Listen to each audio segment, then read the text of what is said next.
Sejumlah anak di bawah umur tengah mendapat penanganan tim medis Rumah Sakit Jiwa Cisarua, Jawa Barat. Rata-rata pasien berkisar usia 11 hingga 15 tahun. Menurut tim medis, gejala sang anak sudah adiksi gawai yang membuat gangguan jiwa, di antaranya emosi, mengurung diri, hingga kurang berinteraksi sosial. Saat ini kebanyakan pasien anak menjalani rawat jalan.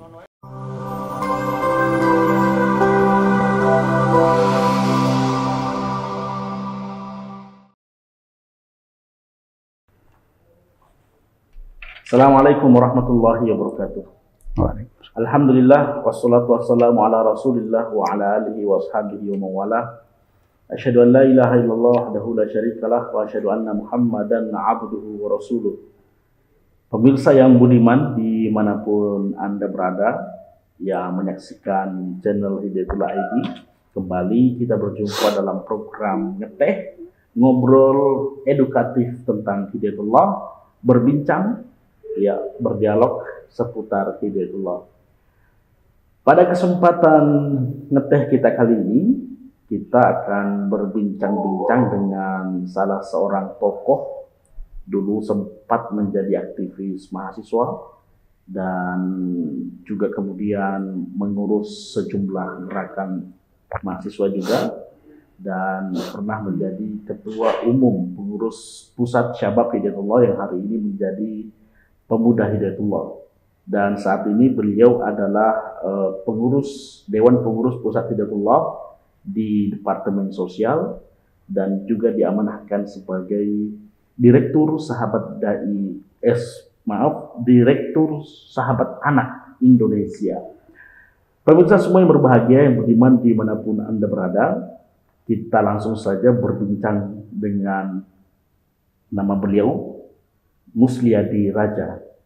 Kita sapa beliau dengan Bang Musliadi karena masih muda dan senior daripada Pemuda Hidayatullah juga. Assalamualaikum Pak Musliadi. Waalaikumsalam warahmatullahi wabarakatuh. Baik. Bang, ya? Alhamdulillah, sehat terus. Alhamdulillah. Terima kasih telah berkenan hadir di program Ngeteh Hidayatullah ID hari ini. Alhamdulillah. Dan semoga juga sehat selalu di masa pandemi, dan alhamdulillah sudah mulai landai ini. Ya. Semoga kita tidak perlu pakai masker lagi dan sehat selalu tuh. Anak hari ini menghadapi satu situasi di mana mereka sebetulnya berada pada satu kondisi dilema menghadapi perkembangan teknologi yang sedemikian masif, namun di sisi yang lain mereka tidak mendapatkan bekal yang cukup bagaimana menjadi pengguna yang smart, yang produktif. Bagaimana Bang Mus melihat fenomena kekinian terkait dengan perkembangan anak muda atau anak hari ini, isu anak hari ini? Iya, Bung Ainuddin, saya termasuk orang yang mengkhawatirkan anak Indonesia pada umumnya menjadi korban gadget yang sangat masif sekali, apalagi dengan dalih sekolah online. Bagi saya ini virus yang jauh lebih mematikan dibandingkan virus corona, karena anak-anak yang terpapar gadget itu cenderung memiliki kelainan jiwa, ya susah diatur, ya dipanggil sering abai, ya dia fokus dengan dunia yang membentuk alam bawah sadarnya. Apa itu? Konten-konten yang ada dalam gadget itu. Dan hampir semua konten-konten baik itu permainan dan lain-lain itu cenderung tidak edukatif. Nah, dapat dibayangkan generasi emas ini hilang dengan salah satu penyakit yang saya bilang tadi itu, ya terpapar oleh gadget. Terpapar. Ya. Nah, problemnya adalah ketika kemudian pengguna ini tidak punya cukup bekal yang memadai bagaimana menggunakan perangkat itu secara efektif dan positif. Sahabat Anak Indonesia adalah yang Bang Mus pimpin ini kan gerakan yang selama ini juga aktif di bidang rehabilitasi mental ya. Kalau di kebencanaan itu trauma healing. Apakah juga mulai masuk ke dunia pengentasan masalah apa namanya ini kecanduan gadget dan teknologi, atau mungkin hal-hal yang mungkin direncanakan terkait dengan isu itu? Iya, pendekatan yang kita lakukan itu adalah pendekatan komunitas ya. Bagaimana seluruh yang terkait harus mendukung. Betul. Ya, bagaimana menggunakan gadget secara sehat. Ya. Misalkan dalam satu rumah tangga harus ada aturan-aturan bagaimana penggunaan gadget ini supaya tidak berlebihan. Ya. Ya, misalkan orang tua harus menunjukkan keteladanannya bahwa di ruang privasi dan di jam-jam tertentu HP itu tidak boleh masuk. Misalkan masuk ke dalam kamar, tidur di jam-jam di atas jam 8 malam misalkan. Nah, seringkali kami temukan, bahkan kami juga dengar dari rekan-rekan bahwa perilaku gadget ini sudah tidak ada aturan. Ya, orang tua seenaknya menggunakan gadget di dalam kamar sambil memarahi anaknya supaya tidak menggunakan gadget. Sambil megang handphone. Sambil memarahi. Jadi penyakit ini sudah mewabah hampir semua usia. Nah, salah satu bentuk kekhawatiran kami dalam sebagai pegiat anak ini akan ada suatu ledakan penyakit ya, seperti penyakit mental tadi di usia-usia produktif anak-anak kita ini. Nah, ini harus diantisipasi dengan tadi itu, dengan gerakan komunitas, baik di kalau di pondok pesantren yang sifatnya boarding, ya mereka cukup aman gitu ya, cukup aman karena ada kebijakan untuk penggunaan gadget yang hanya di waktu-waktu tertentu, misalkan untuk bahkan ada yang sama sekali tidak menggunakan. Nah, itu salah satu langkah yang kami lakukan, Bung Ainuddin. Bahaya begitu. Artinya memang ini tidak bisa disikapi dengan santai-santai, perlu ada satu gerakan yang masif dan kolektif untuk kemudian membendung ini. Kira-kira dalam konteks Indonesia hari ini, dengan ya kita tidak terlalu mengikuti perkembangan isu bagaimana pemerintah punya concern di bidang itu. Kira-kira apa yang paling penting untuk kemudian kita lakukan dalam menyikapi fenomena ini? Iya, salah satu dampak dari perilaku penggunaan gadget yang tidak sehat tadi itu adalah lahirnya sikap split personality gitu. Jadi jiwa yang mendua. Ya, artinya fisiknya di ruangan itu, tapi pikirannya kemana-mana.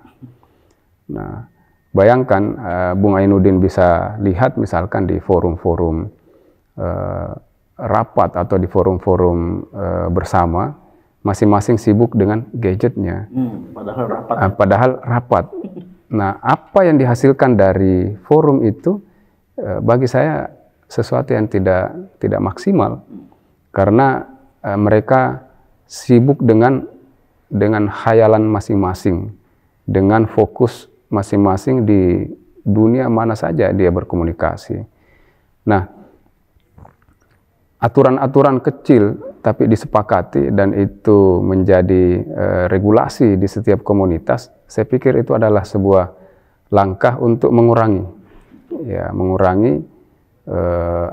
penyakit sosial tadi itu ya, bahwa anak-anak yang sering menggunakan gadget itu cenderung sulit diatur, kemudian matanya juga rada kering karena terpapar dengan layar gadget itu, radiasinya cukup tinggi, Bung Ainuddin.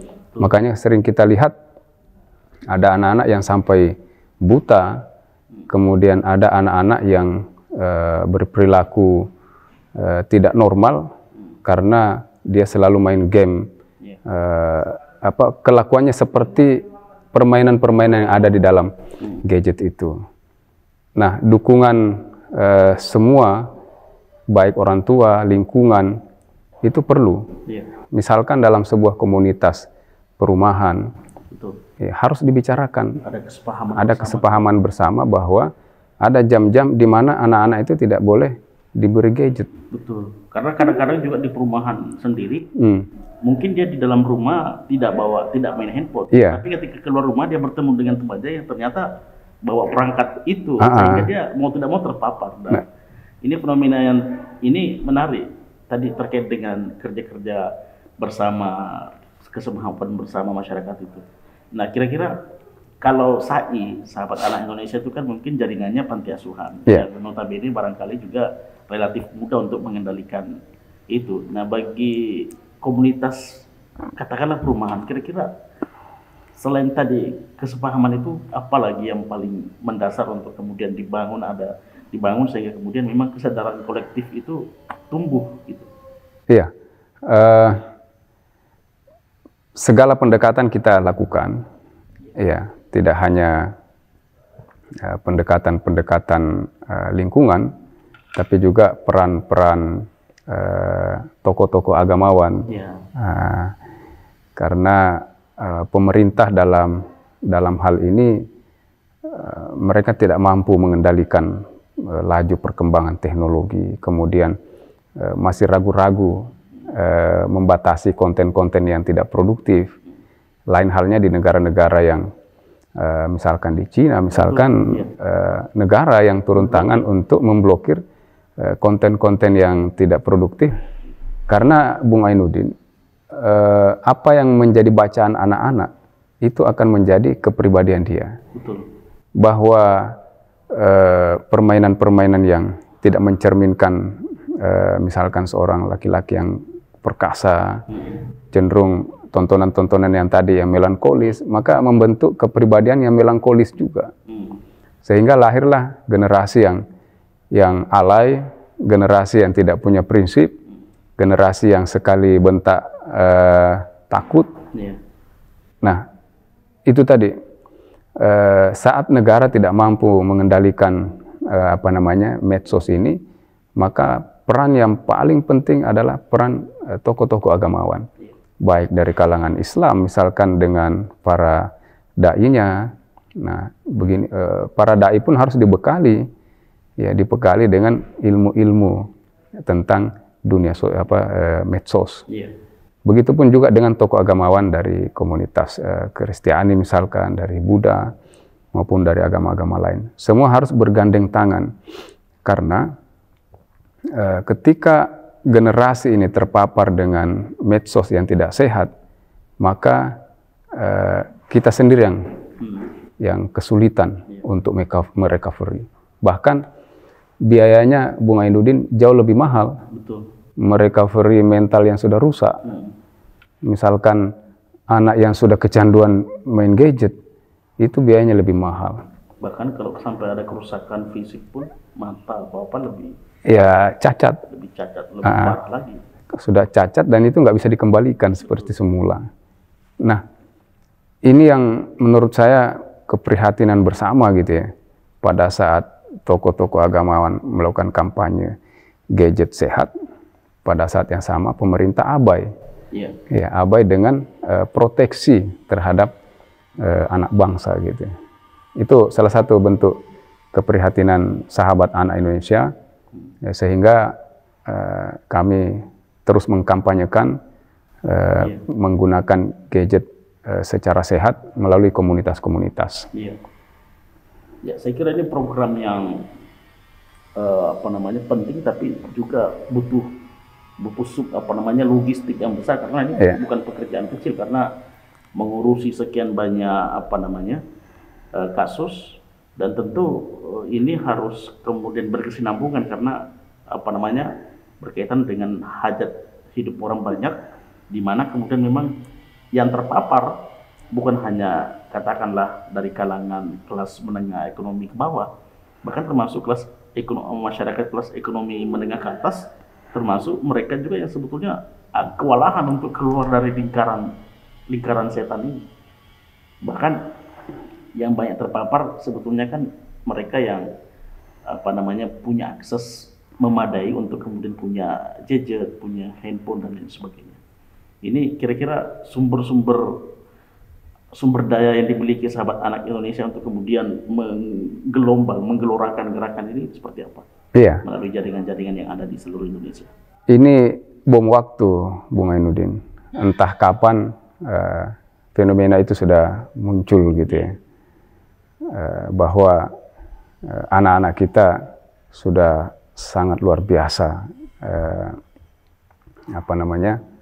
terdampak dari gadget ini.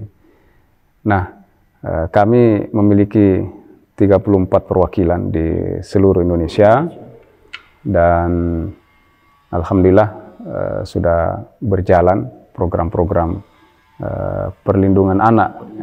Yang kami lakukan itu adalah perlindungan anak baik dari sisi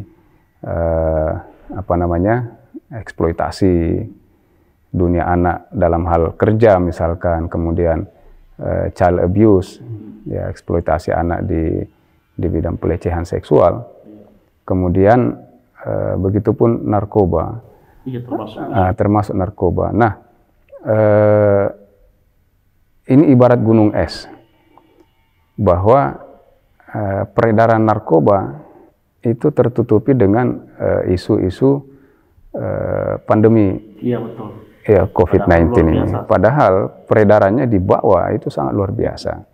Tiba-tiba kita dikagetkan dengan salah satu artis terkenal misalkan, dengan anak salah satu pengusaha terkenal juga tiba-tiba tertangkap dengan kasus ini kan.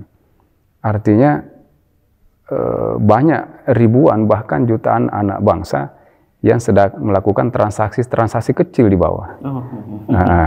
Nah, inilah menurut saya bahwa gerakan ini tidak boleh berhenti, tidak boleh berhenti. Nah, menariknya dulu isu narkoba itu adalah primadona, saat ini adalah isu terpapar oleh gadget. Nah, diperkuat lagi dengan sekolah online, di mana temuan kami itu, Bung Ainuddin, semua orang tua tidak mampu menemani anaknya sekolah di depan laptop maupun HP. Nah, temuan kami, anak-anak itu kemampuan dia bertahan di depan gadget itu tidak lebih dari 15 sampai 20 menit. Untuk fokus. Apa yang dia lakukan setelah itu? Dia main game sambil mendengar guru menjelaskan. Nah, ini menurut saya tidak bisa diselesaikan begitu saja, butuh dukungan semua gitu. Nah, salah satu program kami tadi itu mengajak seluruh stakeholder, seluruh yang terlibat dalam sebuah komunitas untuk mengkampanyekan cara menggunakan gadget yang sehat. Seperti itu, Bung Ainuddin. Iya, betul. Jadi memang salah satu yang menjadi problem besar hari ini adalah banyak pengguna smartphone tetapi tidak smart menggunakan. Betul sekali. Dia betul-betul menjadi pengguna user yang sangat konsumtif dan lupa atau tidak tahu caranya menjadi pengguna yang produktif. Mungkin ini pertanyaan terakhir terkait dengan fenomena anak dan juga kemudian kiprah program daripada SAI, Sahabat Anak Indonesia, yang kemudian punya concern di bidang penanganan masalah-masalah anak dan remaja. Narkoba hari ini juga salah satu yang tertinggi, bahkan di salah satu yang tertinggi peredaran narkoba di dunia, Indonesia termasuk. Nah, bagaimana SAI melihat fenomena itu dan kira-kira sanggupkah kita memotong mata rantai itu? Maksudnya pemerintah kelihatannya punya keseriusan nggak dari sisi itu, karena narkoba ini sejak dulu sampai sekarang trennya malah tidak turun, malah justru naik terus ini. Tapi hanya karena ada pandemi dia tertutupi isu itu. Iya, itulah mengapa spirit yang melandasi gerakan SAI itu kan seperti firman Tuhan, wal takun minkum ummati yad'una ilal khair wa ya'muruna bil ma'ruf wa yanhauna 'anil munkar. Jadi segolongan yang dimaksud oleh Tuhan itu adalah orang-orang yang punya kesepakatan bersama, visi bersama untuk ta'muruna bil ma'ruf, menyuruh kepada kebaikan, wa yanhauna 'anil munkar, dan mencegah kepada keburukan. Nah, spirit ini yang menggelora dalam dada setiap pengurus Sahabat Anak Indonesia yang ada di seluruh Nusantara, bahwa tanggung jawab ini adalah pesan suci dari Tuhan. Jadi bukan sekedar kerja-kerja sosial, bagaimana mengentaskan anak-anak yang misalkan buta huruf dalam hal baca tulis, tapi dimensi moralnya juga harus kita arahkan. Karena Nabi Muhammad SAW ya diutus ke permukaan bumi ini kan salah satu tujuan utamanya itu liutammima makarimal akhlak. Jadi untuk menyempurnakan akhlak manusia. Nah, pelecehan seksual, kemudian bahaya narkoba, bahaya gadget, itu adalah bagian dari agenda-agenda besar untuk menyelamatkan moral anak bangsa. Nah, makanya pergerakan kami tidak terlepas dari spirit tadi itu. Wal takum minkum. Ya, hendaklah sekiranya ada segolongan umat. Nah, kami mengambil spirit segolongan itu adalah dengan membentuk sebuah komunitas yang namanya SAI, Sahabat Anak Indonesia. Itu rumusannya. Nah, bagaimana mengkampanyekan kebenaran di tengah-tengah umat itu dengan berlandaskan pada firman Tuhan yang lain, ud'u ila sabili rabbika bil hikmah. Jadi ud'u ini fi'il amr, fi'il amr dia mufrad. Fa'ilnya tidak jelas, begitupun maf'ulnya. Jadi pelaku dan menjadi objek itu tidak dijelaskan sebagaimana firman Tuhan yang lain. Misalkan ya ayyuhalladzina amanu kutiba alaikumussyam. Jelas yang ditujukan itu adalah orang-orang yang beriman untuk berpuasa. Di sini Tuhan memberi isyarat bahwa siapapun berhak untuk menjadi penyuruh kebaikan. Ya, ajaklah anak-anak bangsa yang sedang tersesat di jalan yang tidak benar menuju jalan yang benar. Iya. Ya, yang narkoba kita rehabilitasi, kemudian yang terpapar oleh gadget juga kita rehabilitasi dengan cara-cara yang baik, sehingga pesan selanjutnya itu ila sabili rabbika bil hikmah. Kata-kata hikmah ini Bung Ainuddin sering para dai itu berhenti dengan bahasa bijaksana. Padahal bijaksana dalam artian bil hikmah itu adalah bil ilmi, dengan ilmu. Itulah makanya para fuqaha membuat semacam fikih fikih dakwah. Nah, itulah bil ilmi. Jadi dai itu harus dibekali. Ya, petugas-petugas ini harus dibekali ilmu tentang dunia anak. Dia harus tahu hak anak itu apa. Harus tahu. Kemudian yang kedua, bil hikmah di sini adalah bisyasah. Dengan diplomasi. Makanya kelanjutan ayat itu kan wajadilhum billati hiya ahsan. Ketika ada segolongan orang yang mendebat kita, ya pendekatannya adalah pendekatan ahsan, yang terbaik. Nah, begitulah Bung Ainuddin, pendekatan-pendekatan kita tidak hanya sebatas pendekatan ilmu sosial, tapi landasan teologisnya kita perkuat, supaya spiritnya melebihi kapasitas rata-rata. Masya Allah. Beritu. Luar biasa. Ini satu perbincangan menarik tentang kerja-kerja sosial yang berdimensi spiritual. Yeah. Jadi pemirsa semua yang budiman dimanapun Anda berada, kita berada di ujung perbincangan kita hari ini. Sebelum kita tutup, kita minta closing statement kayak biasa. Kira-kira closing statementnya dikuatkan lagi terkait dengan kerja-kerja kemanusiaan ini. Bagaimana menyelamatkan anak-anak bangsa dari keterpurukan kehidupannya. Ya, baik.